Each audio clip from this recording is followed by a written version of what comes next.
What's up, YouTube? This is Too Raw for TV. After this video, I'm going to do a video talking about the actual game between the Clippers and the Suns, Game 4. But I want to address something that Ticket TV talked about on his channel. Shout out to Ticket TV because I agree 1,000% with what he was saying, man. And it's about Kawhi Leonard. Um, Ever since his San Antonio Spurs days, I think the tail end of that, he's been accused of being a diva.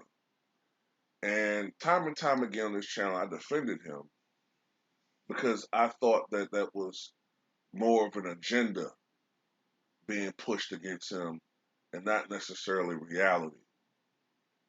You know, the NBA was aware that he has a degenerative knee condition, and that's a legitimate reason to have a strategy where he's missing some games, not playing back to backs. Okay, there have been some games where you would think, okay, Kawhi, I know this is your general rule, but this would be important for your team as far as seeding and just psychologically you want to beat this team, but whatever. But, however, there's something that he's been doing as of late. Like there's been some instances as of late that has caused me to reconsider some of my earlier positions about him. I saw recently, footage where a Clippers fan, came up to him and wanted to give him a high five or whatever, and Kawhi walked right past him on his cell phone, whatever. Hey man, whatever. Bad day, didn't see him, although I think he did see him. Um, Definitely heard him. I mean, it is what it is, okay? He's not obligated to acknowledge fans, but I mean, it does come across as being an asshole. But the one thing that he's been doing as of late that really looks bad is the fact that he doesn't sit with his team during this conference series. Um, Instead, sitting in a booth, I think with his girlfriend. Um, I'm sorry, but that's inexcusable. Kawhi Leonard is not that fucking big to the point where he should be removed from everybody else as if though he is better than they are. Because we all know that if this was LeBron James and he was executing the same behavior, everybody would be going in on him. Not necessarily on television, but even on television they would say something, but their tone would be a little different. You know, LeBron, you know better than that. Not scathing, but on social media they be lighting his ass up. No player is too fucking big, so far removed in his celebrity that he's not supposed to sit with his team. And this ain't no, oh, I'm an old fuddy duddy. Uh, oh man, you sound like a cool man. Fuck you, okay? Kobe Bean Bryant didn't do that shit. LeBron James didn't do that shit. And these guys are far bigger celebrities than, as far as in the stratosphere NBA hierarchy than Kawhi Leonard. Michael Jordan didn't even do that shit. When you guys look at Michael Jordan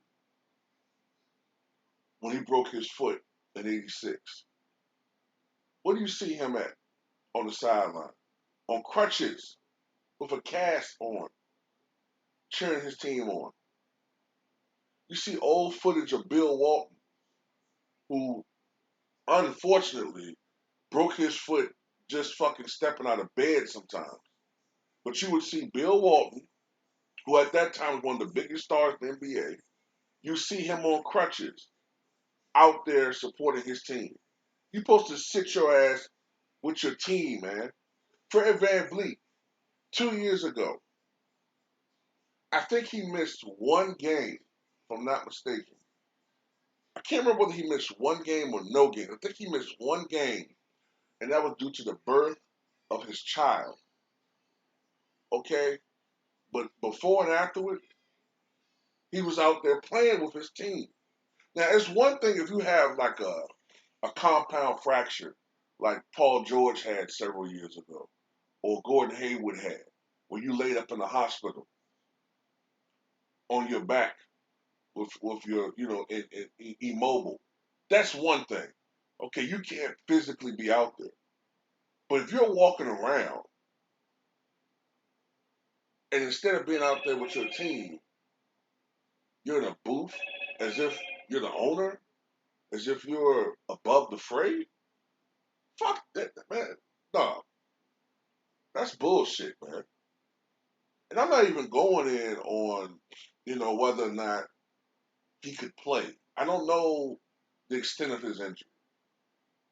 I don't know. But I do know this. Um, he doesn't, he's not walking around on crutches. Um, I don't know whether he's limping or not. I don't know. I can't say anything about that. I don't know in particular what's going on with his knee. There seems to be a lot of conflicting reports. These things will come out in time. I do know this. The more these types of instances occur, the more you begin, I am at least, I'm beginning to reconsider him and this whole thing. I mean, look, if you're given a certain privilege, let's say your boss, let's say you work a regular job, right? Like you just work a regular job.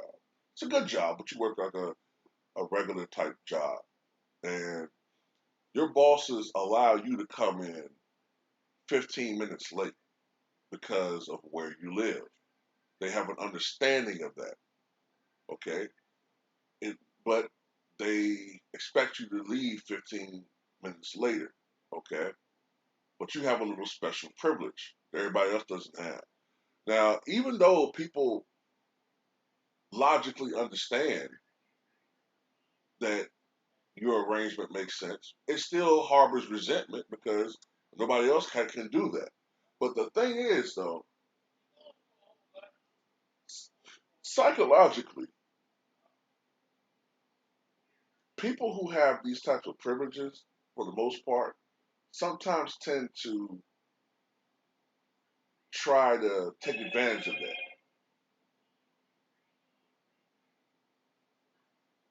Well, I can get away with not playing when I'm a little bit hurt. I don't really feel like aggravating my knee because it might hurt my market value when I leave this team, so I'm not going to play. That could be a possibility. I'm just throwing it out there. Do you really want a guy like that as your teammate? Now, I'm not knocking him for thinking about his long term health as an NBA player and his value and therefore his money, but people get in your ear. There's been rumors that people have been getting in his ear, his family, his uncle, about certain things. And he has, from a lot of people, they say that he's changed in the last 3 to 4 years. Celebrity will do that to some people, will increase celebrity, increased praise and adulation. And by another thing, let me get this. Let me cut this down to size too. Just because you quiet and reserved in your outward appearance does not mean that you're not a narcissist. Okay, it does not mean that. You can be a loud, boisterous personality and be as good as and have a heart of gold. You can be a quiet, reserved person uh, in nature, like Ted Bundy. And do I need to say more about his personality? I'm not saying he's Ted Bundy, but I'm just saying, you can't go off that shit. And okay, I saw someone in Ticket's comments say something about, well, he just had a baby with his girl, and he wanted to. Man, look, man, if that's the case, stay home.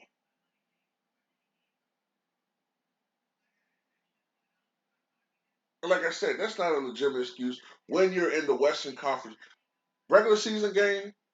Yeah, but you have to be a professional.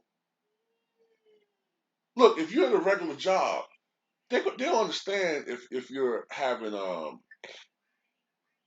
baby, and uh, they'll understand you missing a game because of that. And yes, at jobs you do get up to a certain point, you know what I'm saying, time off. I forgot the term. But Kawhi Leonard is in a different situation. Okay? If it was so serious to the point where his girlfriend was immobile, he had to be there for her, that's one thing, if it was a medical problem. But she's showing up at games. So I mean, look, it's bullshit. Okay, any excuse that people are giving about Kawhi Leonard is bullshit right now. Okay, stop with the bullshit. One thing on this channel, I don't, I don't play that fanboy shit, man. Everybody gets the same energy. You know what I'm saying? People that I like. If it's Russell Westbrook, if it's Giannis Antetokounmpo, I've been a big Kawhi Leonard fan, but I'm starting to sour on him because of the Diva bullshit that he's pulling. This is the first time in 51 years the Clippers have been to the Western Conference Finals. And I just have a hard time envisioning guys like Bird, Magic, Jordan, Kobe, and to a slightly lesser extent, LeBron. But the first few guys I mentioned, I have a hard time seeing them missing this conference finals when they are the difference. They would do everything they could to go out there. Remember back in the day, man, a lot of these guys used to take those, you know, even though it was only a temporary relief, a lot of those guys would take those injections. So they felt numb and they go out there and play. Now, long term, that was fucking them up. Yes. But that's how bad they wanted to play because they wanted to win. These guys are more businessmen today. That's how I look at these dudes. That's why I don't compare these guys to players of the past because these guys are more concerned about making money. They're businessmen who happen to play basketball, in my opinion. Straight up. Kawhi Leonard, Paul George, all these newfound dudes. Look at the guy the other day, Josh Hart, acting like he's a fucking superstar and trying to dictate where he plays. You're a role player, motherfucker. But that's how these guys think. They're thinking about the bottom line. Now I'm never gonna say a player makes too much money, but some of these guys make too much fucking money. I'm not gonna single out anybody, man, but some of these guys, they got their contracts on their minds right now. Their NBA futures. And I understand having that on your mind after the playoffs.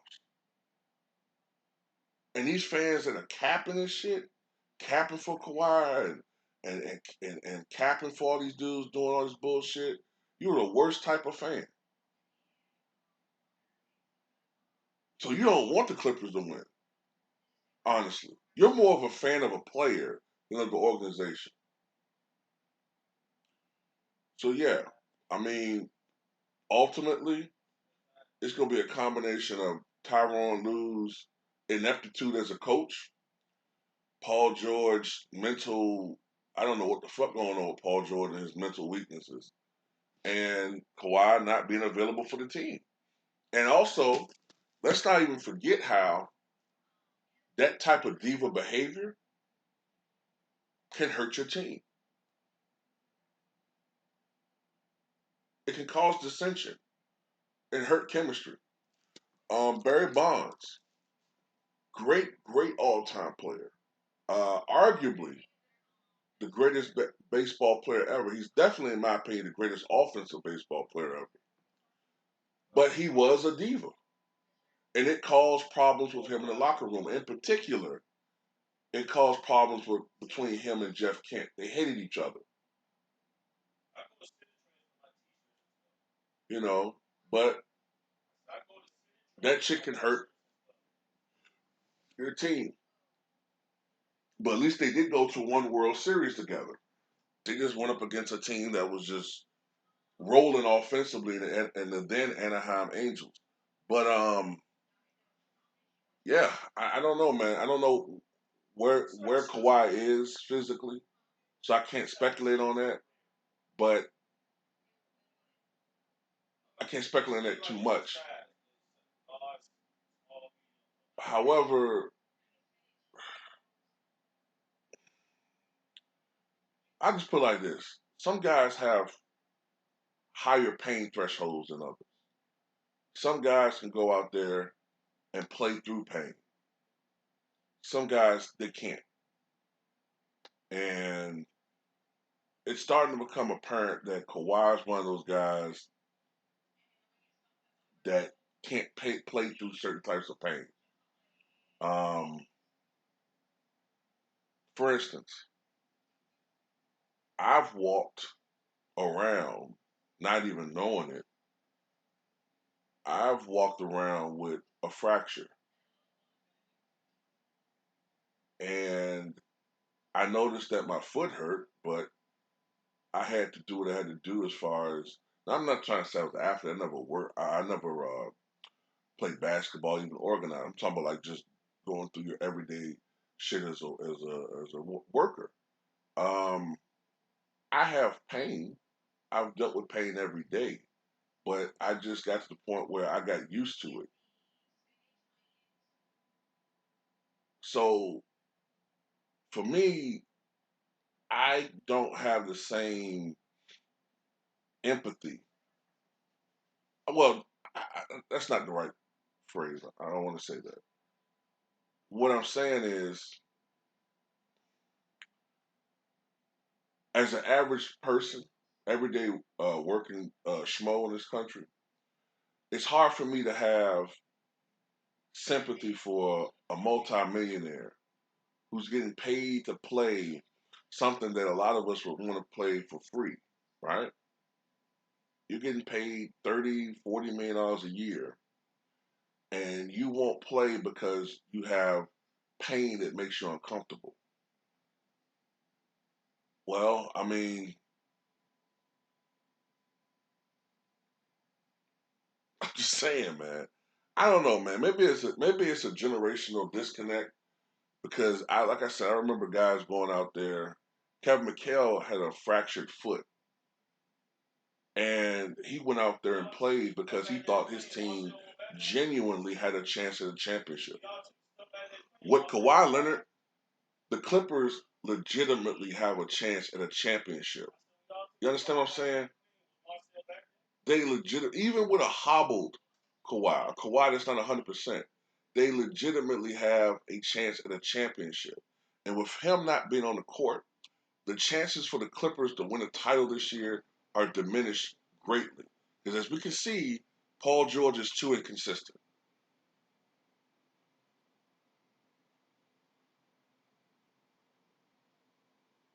And I'm sorry, like if people start getting on him about not being out there, I'm not going to defend him. Fuck it, I'm just not. I know there's a lot of people like Kawhi Leonard. I do, but he's acting like a fucking diva. This shit just don't look right. You sitting in the box. That's the thing I have a problem with too.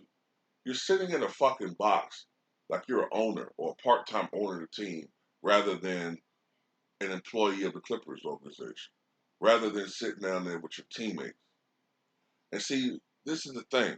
Some of you guys, I've never played organized basketball, But I have been a teammate as far as sports competition, and it looks bad when you don't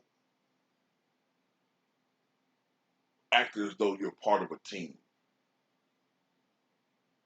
You know what I'm saying? You have to, no matter how great you are, you can never act as though you're above the fucking team.